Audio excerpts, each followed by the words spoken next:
सियासत में कुछ भी संभव है। दोस्तों से ही दुश्मनी और दुश्मनों से दोस्ती आम बात है।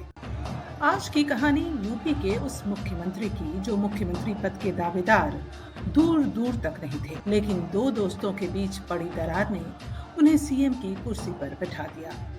बात साल 1999 की है। दो दोस्तों की कहानी से शुरू होती है, अटल बिहारी वाजपेयी और कल्याण सिंह। एक देश का प्रधानमंत्री तो दूसरा उत्तर प्रदेश का मुख्यमंत्री। एक भाजपा के अंदर देश का बड़ा चेहरा तो दूसरा प्रदेश का। दोनों ही आरएसएस और जनसंघ के जमाने से साथ साथ राजनीति की सीढ़ियां चढ़ने वाले। एक पार्टी का ब्राह्मण चेहरा तो दूसरा पिछड़े वर्ग का हिमायती। पक्की दोस्ती, लेकिन किसी बात पर दोनों के बीच अनबन ने घर बना लिया। और तब हिंदू हृदय सम्राट कहे जाने वाले कल्याण सिंह ने 1999 के लोकसभा चुनाव में बीजेपी नेतृत्व को यूपी जीत कर दिखाने की चुनौती दे डाली।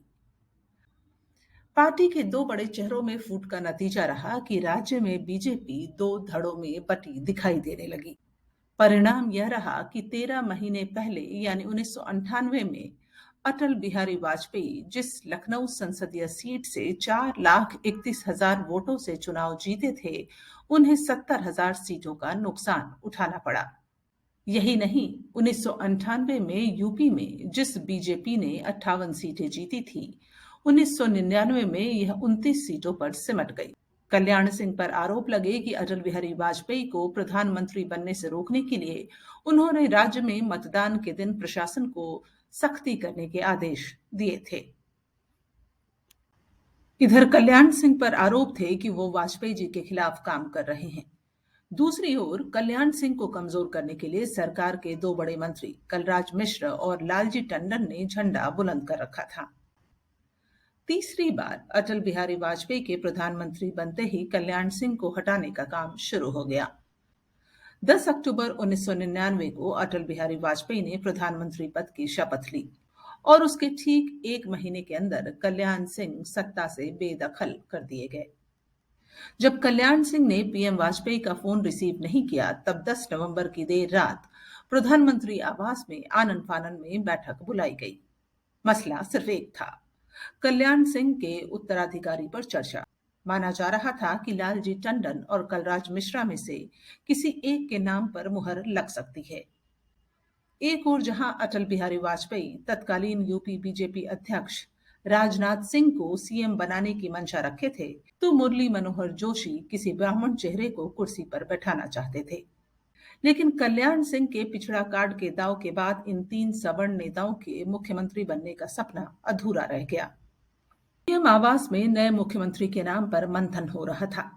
बैठक में बीजेपी अध्यक्ष कुशाभाऊ ठाकरे, केंद्रीय गृह मंत्री लालकृष्ण आडवाणी, केंद्रीय मानव संसाधन विकास मंत्री मुरली मनोहर जोशी शामिल थे। गहन चिंतन के बाद ऐसे नेता के नाम पर मुहर लगी जो राजनीतिक नक्शे से गायब हो चुके थे। 76 साल के राम प्रकाश गुप्ता को कल्याण सिंह का उत्तराधिकारी बनने पर फैसला हो गया। आपको जानकर हैरानी होगी कि जिस शख्स का नाम तय हुआ, उसके घर का पता किसी के पास नहीं था। किसी को पता नहीं था कि गुप्ता लखनऊ में कहाँ रह रहे हैं। ऐसा कहा जाता है कि रातों रात लखनऊ पुलिस को राम प्रकाश गुप्ता का 2 कमरे का घर ढूंढने में 2 घंटे से ज्यादा वक्त लग गए थे। अगले दिन उन्हें दिल्ली बुलाया गया। राम प्रकाश गुप्ता को देख किसी भी पत्रकार ने नहीं पहचाना। थोड़ी देर में बीजेपी अध्यक्ष कुशाभाऊ ठाकरे ने ऐलान किया कि ये राम प्रकाश गुप्ता हैं और कल्याण सिंह की जगह उत्तर प्रदेश के मुख्यमंत्री बनेंगे। अगले ही दिन यानी 12 नवंबर 1999 को गुप्ता ने राज्य के 19वें मुख्यमंत्री के पद की शपथ ली।